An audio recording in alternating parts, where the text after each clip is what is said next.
ఎలక్షన్లు దగ్గర పడుతుంటే రాజకీయ నాయకుల మాటలు హద్దులు దాటుతున్నాయి. ఇవాళ గిలాస గుర్తు పార్టీ లీడర్ పవనాల సార్ భారీ మెజారిటీతో గెలవాలని సైన్మా కమిడియన్ 30 ఇయర్స్ పృథ్వీ అన్న పూజలు చేసిండు. సార్ వైసీపీ లీడర్ అని పొల్లు మాటలు అన్నాడు. సార్ మాటలు చూపిస్తా ఓసారి చూడుండ్రి.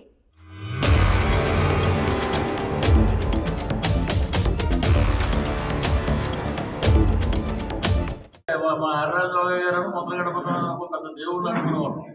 అప్పుడు ఏముంది ఆడి కాళ్ళు లేవన్న సంగతి మాకు తెలియదు. అటే పెళ్ళతాడు పిల్లలు ఏం చేస్తారు, గవ్వకరెడ్డి వెళ్తారు ఓడి కాళ్ళు లేవా, అందుకని పెళ్ళ అలా ఉంది ముద్రగడ గారు వైఖరి చూస్తే. ఇప్పుడు ఈయన సినిమా యాక్టర్ని తరిమి కొట్టండి అన్నాడండి. ఎవడో తరిమి కొడతాడు? ఈయన ట్రాన్స్పోర్ట్ మినిస్టర్ చేసిందే తెలుగుదేశం. అది ఎవరో స్వర్గీయ నందమూరి తారక రామారావు గారు పార్టీ, ఆయన సినిమా యాక్టర్. అలాగే ఇప్పుడు నీ చుట్టూరు ఉన్నారు కదా, మమ్మల్ని అంటే దోషపడుతున్నారు బయటికి రావడం. నిజంగా శ్రీపాద వల్ల కూడా ఆశీస్సులు ఉన్నాయి కాబట్టి 2020లో బయటకు వచ్చాం. అక్కడ ఉన్నట్టు చరిత్ర హీరోలు అయిపోయాడు నేను. మళ్ళీ అసలు మా చుట్టాలు కూడా రాణించుకోలేదు, ఇంట్లో బెల్లం రాణించింది కదా. ఇప్పుడు ఎలా అయిపోయిందంటే ఈ దౌర్భాగ్యుడు ఏంటంటే కూర్చుని దొరతాడంటాడంటే ఏమన్నా వయసుకి దానికి ఏమన్నా పొంతనుందా?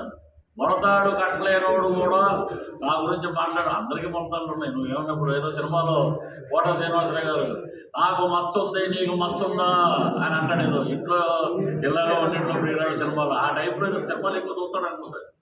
మొలతాడు లేని వాళ్ళు ఎవరు ఉండడో పశ్చిమ ఇక్కడ తూర్పుగోదావరి జిల్లాలో. ఇవన్నీ దేనికి చెప్పండి? మొలతాడు కాబట్టి నేను వెండి మొలతాడు ఉంది, అది చిన్నప్పుడు మా పెద్దమ్మ చేయించింది. అది ఇక్కడే రూరల్లో ఉంది, అది తీసుకొచ్చి ఆయనకి పంపిస్తే కట్టకపోతే మొలతాడు. ఇవి కాదండి, రంగా గారు లాంటి లీడరు కాపుయే కాబట్టి కాపు నాయకుడు అని అన్నారు. కానీ ఆయన బడుగు బలహీన వర్గాల కోసం, పేదవాళ్ళ కోసం